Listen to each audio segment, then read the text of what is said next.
Hello guys, welcome back to my channel. कैसे हैं आप सब यार? उम्मीद करता हूं सब मजे में होंगे। Understanding physics with Abhishek Singh में आपका बहुत बहुत स्वागत है मेरे भाई। आइए, जैसा कि आप सब जानते हैं, हम लोग रिफ्रैक्शन ऑफ लाइट के पार्ट शुरू करने वाले हैं आज से। तो आज हम लोग 11th का एक टॉपिक उठाएंगे जिसका नाम है रिफ्रैक्शन ऑफ लाइट।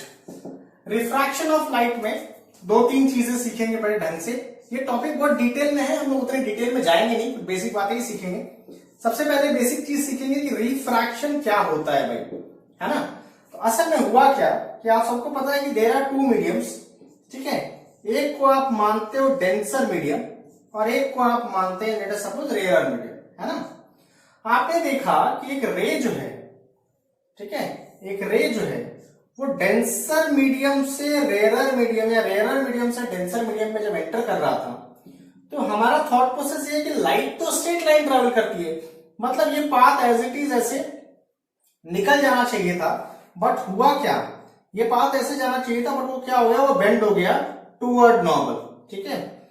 अब सवाल ये हुआ, ये ऑब्जर्वेशन था कि लाइट जो है वो बेंड हो गई। तो किसी साइंटिस्ट ने वहां पे प्रूव किया कि दैट अगर लाइट बेंड होती, that is bending of light, light का बेंड होना कब, when it travel from one medium, एक मीडियम से दूसरे मीडियम में अगर लाइट जाती है ना, एक मीडियम से दूसरे मीडियम में अगर लाइट जाती है और वो बेंड होती है तो उस मैकेनिज्म को रिफ्रैक्शन कहा जाता है।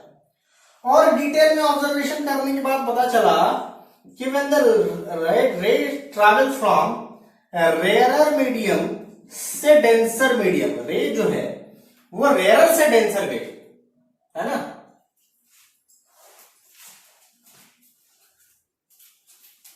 So ray travel from rarer medium से denser medium, तो मैकेनिज्म कैसा हुआ ध्यान दीजिएगा। when the ray travel from rarer medium to denser medium, वो बेंड हुई, किधर बेंड हुई, it bend toward normal, normal की तरफ बेंड हुई, ठीक है। इट बेंड टूवर्ड नॉर्मल, ध्यान से सुनेंगे और इस बात को समझेंगे। दूसरी चीज, when ray travel from denser medium to rare medium, denser medium to rare medium क्या होता है कहानी में, it bend away from the normal, away from normal मतलब नॉर्मल से दूर बेंड होगा। कहानी समझी, रेयर से डेंसर टुवर्ड, डेंसर से rare, away from the normal, ये बातें ध्यान रखें, ठीक है।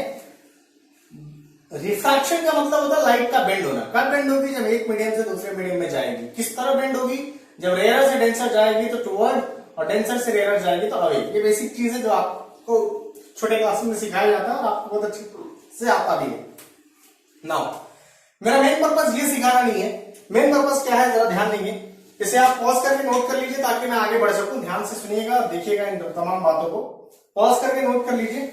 मेन जो चीज मेरे को सिखाना है आपको न्यूमेरिकल पॉइंट ऑफ व्यू, वो है स्नेल्स लॉ। थोड़े अलग ढंग से सीखेंगे स्नेल्स लॉ को, तो ध्यान से देखिएगा। हम बात करने वाले हैं स्नेल्स लॉ की। स्नेल्स लॉ क्या कहता है, स्नेल्स लॉ कहता है sine angle of incidence to the sine angle of refraction that is equals to mu। किताबी भाषा में साइन एंगल ऑफ इंसिडेंस और sine angle of refraction equal to mu, but entrance की भाषा में ये म्यू नहीं, आपको रटना है mu two by mu one. अब ये म्यू टू क्या है भाई, mu two by mu one. इसमें म्यू टू वो मीडियम का रिफ्रैक्टिव इंडेक्स है जहां रे गई, उस वाले मीडियम का रिफ्रैक्टिव इंडेक्स जहां रे गई, फाइनली पहुंची है। और म्यू वन वो वाले मीडियम का रिफ्रैक्टिव इंडेक्स है जहां से रे आई है, ठीक है, जहां से रे आई।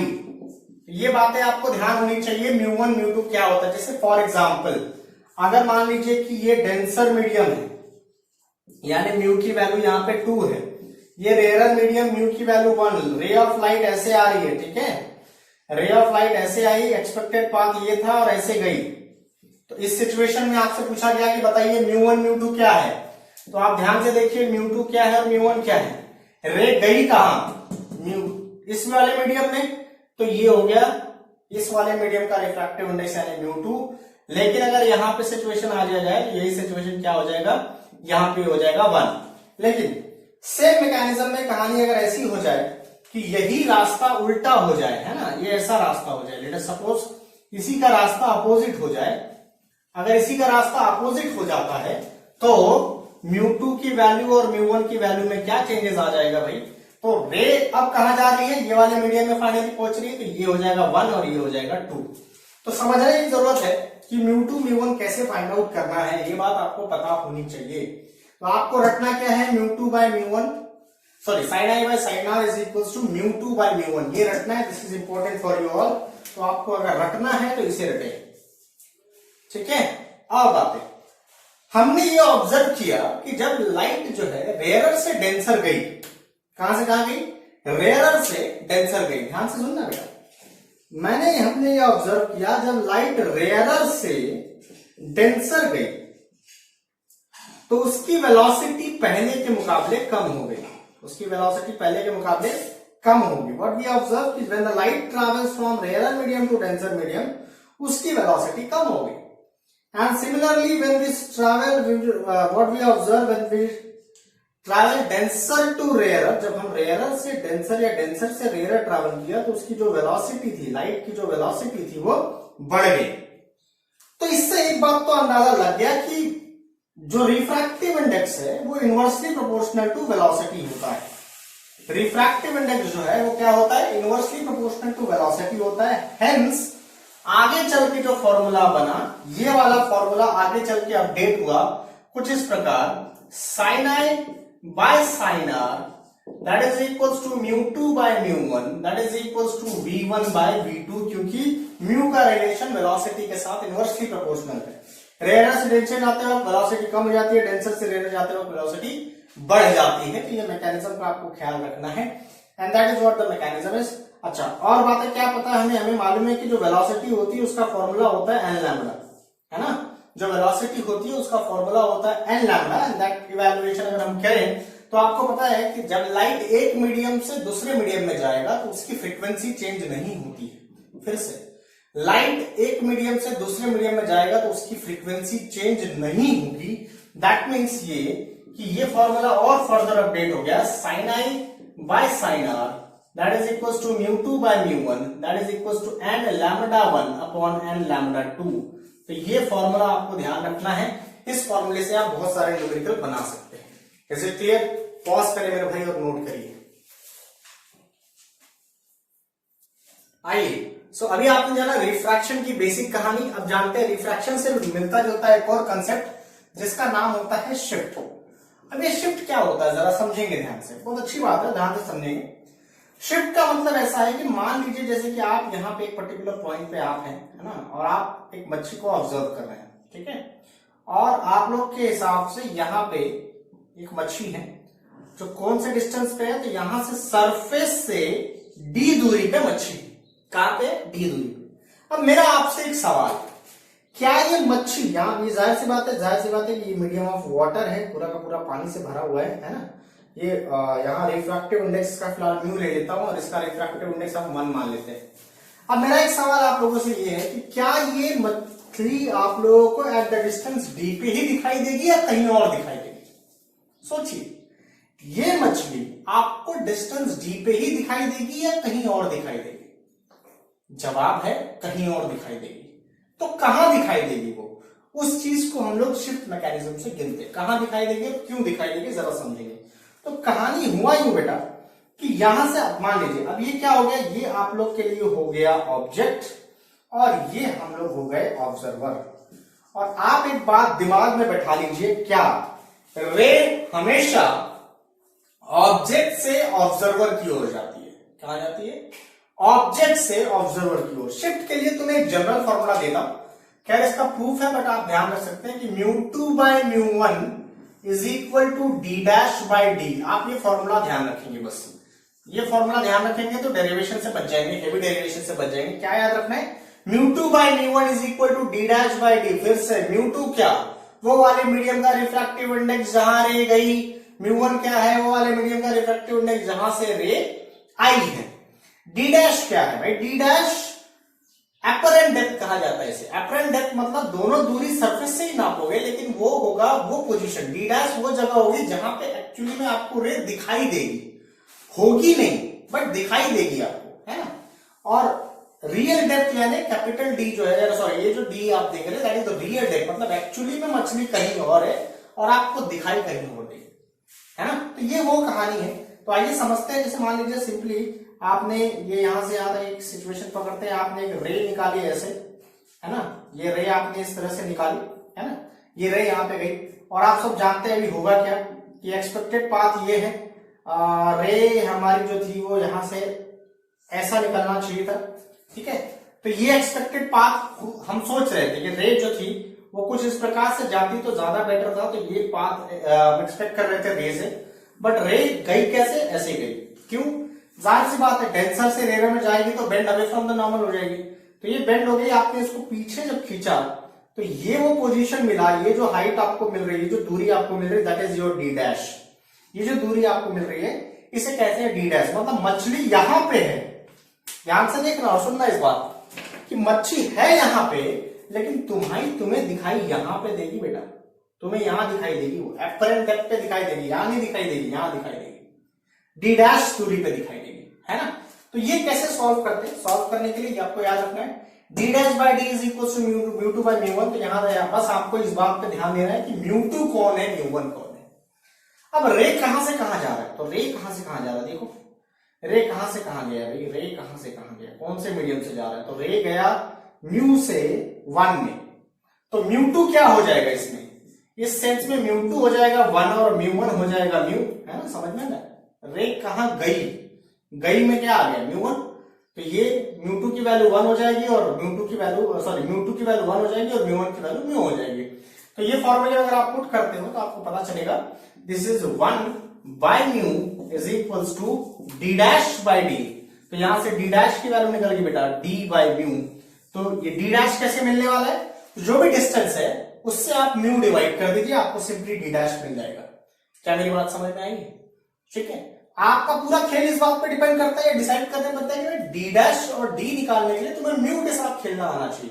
म्यू कैसे याद रखोगे, किस मीडियम में रे गई फाइनली, है ना, ये कहानी आपको समझ में आनी चाहिए। अच्छा, अगर इसी कहानी को मैं रिवर्स कर देता हूं, है ना, इसी कहानी को मैं रिवर्स ऑर्डर में पेश करता हूं, रिवर्स ऑर्डर में सोच के देखना, बस सोच के देखना, है ना, रिवर्स ऑर्डर में पेश कर रहा हूं, नोट कर लीजिएगा, स्क्रीनशॉट ले लीजिए, स्क्रीनशॉट ले लीजिए, है ना, ध्यान से देखिए। इसी ऑर्डर को मैं रिवर्स ऑर्डर में पेश कर रहा हूं, मतलब क्या, अब हमारा ऑब्जेक्ट चेंज हो जाएगा।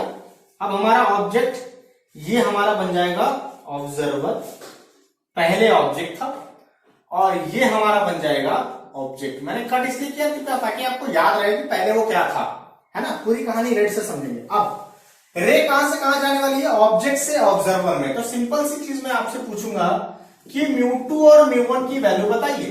तो आप सब जानते हैं म्यू वन वो मीडियम जहां रे पहले थी, म्यू टू वो मीडियम जहां रे बाद में गई। तो अब म्यू टू क्या हो जाएगा, ऑब्जेक्ट से ऑब्जर्वर, तो रे फाइनली यहां पहुंचेगी, मतलब रे इस मीडियम में आने वाली है। तो म्यू टू की वैल्यू हो जाएगी म्यू और म्यू वन की वैल्यू हो जाएगी वन।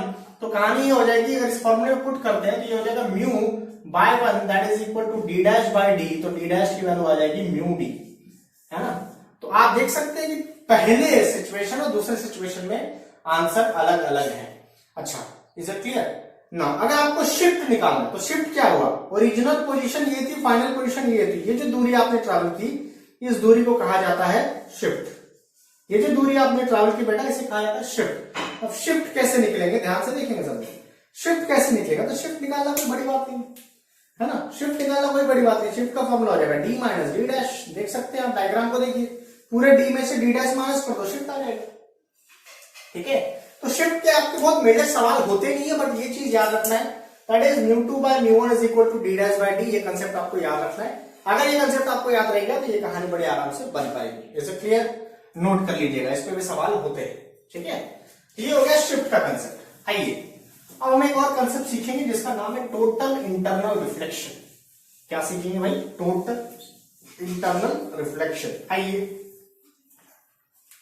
मजेदार कंसेप्ट चर्चा करने वाले जिसका नाम है टोटल इंटरनल रिफ्लेक्शन। अब ये क्या बला है, जरा ध्यान देंगे। टोटल इंटरनल रिफ्लेक्शन के लिए कुछ कुछ केसेस तुम्हारे दिमाग में होने चाहिए। केस नंबर 1 मोस्ट इंपॉर्टेंट, क्या रे जो है, इस टोटल इंटरनल रिफ्लेक्शन होने के लिए रे हमेशा डेंसर से रेयरर जाने को होना, ऑलवेज मस्ट कंडीशन है, you have to follow this. Ray कहां से कहां जाना चाहिए, डेंसर से रेयरर, दिमाग में बैठा लो बेटा। रे जो है डेंसर से रेयरर जाने को होना। ये दूसरा वाला पॉइंट आपको थोड़ी देर बाद समझ में आएगा जब मैं एक्सप्लेन करूंगा। क्या जो एंगल ऑफ इंसिडेंस है, एंगल ऑफ इंसिडेंस जो है that should be greater than critical angle. अभी क्रिटिकल एंगल क्या भला है थोड़ी देर में समझ में आएगा। तो पहला कंडीशन कि रे जो है वो डेंसर से रेयर जाने को होना, दूसरा कंडीशन कि that angle of incidence should be greater than critical angle. ये दोनों कंडीशन अगर फुलफिल हुआ तो ही टोटल इंटरनल रिफ्लेक्शन मिलेगा, वरना नहीं मिलेगा। ये होता क्या है, ध्यान से सुनना। मान लीजिए, समझना, ये आपका डेंसर मीडियम और ये आपका रेयर मीडियम। ध्यान से समझना बेटा, ध्यान, सबका ध्यान स्क्रीन पे चाहिए, लगे रहो, जुड़े रहो भाई साहब, लाइक कर दो पसंद आ रहा है वीडियो को। हाँ जी, अब मान लीजिए एक पॉइंट पे ये आया, एक रे भेजा मैंने, है ना, एक रे भेजा मैंने। कहां से कहां भेज रहा हूं, देखिए डेंसर से रेयर भेज रहा हूं, मेरी कंडीशन में फुलफिल कर रहा हूं, ठीक है। ये एक पर्टिकुलर पॉइंट है और ये एंगल इंसिडेंस है, आई एंगल इंसिडेंस है, मैंने एक रे को भेजा, ये नॉर्मल पॉइंट हो गया। अब डेंसर से रेयर जाता है तो रे क्या होता है, टुवर्ड नॉर्मल होता है क्या, अवे फ्रॉम द नॉर्मल। तो जाहिर सी बात है ये उसका एक्सपेक्टेड पाथ था और वो ऐसे जाएगा, ये रे फाइनली इस तरह से गया, ठीक है। एक रे आपने भेजा वो इस तरीके से गया। आप सोचे अच्छा एक काम करता हूं, एंगल ऑफ इंसिडेंस थोड़ा और बढ़ाते, आइए। अब मैंने एंगल ऑफ इंसिडेंस थोड़ा और बढ़ा दिया, देखिए पहले के मुकाबले एंगल ऑफ इंसिडेंस बढ़ गया, है ना। पहले के मुकाबले हमने एंगल ऑफ इंसिडेंस बढ़ा दिया। अब रे को भेजा है मैंने इस तरीके से, आप देखिए रे कैसा परफॉर्म करेगा। तो ये नॉर्मल है, तो ये उसका एक्सपेक्टेड पाथ था और रे जो है वो ऐसी चली गई, ऐसा। तो ध्यान से कंसेप्ट को समझना बेटा, ये रे ऐसे गई।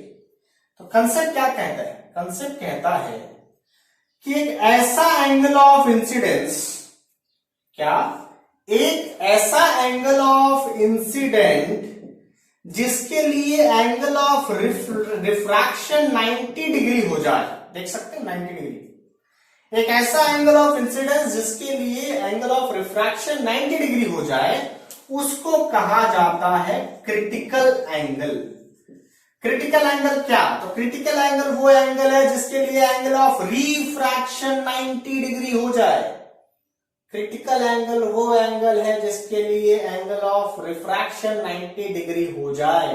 Is it clear. अब वेरी इंपॉर्टेंट, अब भी मैंने क्या किया, मेरा कंडीशन है क्रिटिकल एंगल से बड़ा एंगल ऑफ इंसिडेंस, तो मैंने और बड़ा ये रे भेजा एक, है ना, जिसका क्रिटिकल एंगल से बड़ा एंगल ऑफ इंसिडेंस है, इसको भेजा मैंने। तो क्या होगा, बेंड और बेंड हो जाएगा, तो ये इसका एक्सपेक्टेड पाथ है और ये यहां से ऐसे वापस आ जाएगा। तो आप देख सकते हो कि मैंने क्या किया यहां पे, यहां सिचुएशन में क्या हुआ, जरा देखेंगे ध्यान से। इस सिचुएशन में रे जिस मीडियम में गई उसी मीडियम में वापस आ गई। इस फिनोमेना को कहते हैं reflection. Bouncing back of a light in the same medium is known as reflection. Light का टकरा के उसी मीडियम में वापस आना उसे रिफ्लेक्शन कहा जाता है जनाब। और यहां पे वो कहानी देख रहे हो, तो ये दो कंडीशन को ध्यान रहे, लाइट कहां से कहां जानी चाहिए, डेंसर से रेयर। लाइट की इंसिडेंट एंगल जो है वो क्रिटिकल एंगल से बड़ा होगा तो ही टोटल इंटरनल रिफ्लेक्शन मिलेगा। टोटल इंटरनल रिफ्लेक्शन का मतलब एक ऐसा स्पेशल एंगल जिससे अगर लाइट को पास कराया जाए तो वो टकरा के अंदर ही आएगा, that is total internal reflection. इसका बहुत बड़ा इस्तेमाल हमारे ऑप्टिकल फाइबर नेटवर्किंग में किया जाता है। खैर वो बहुत ब्रॉड बात है, ठीक।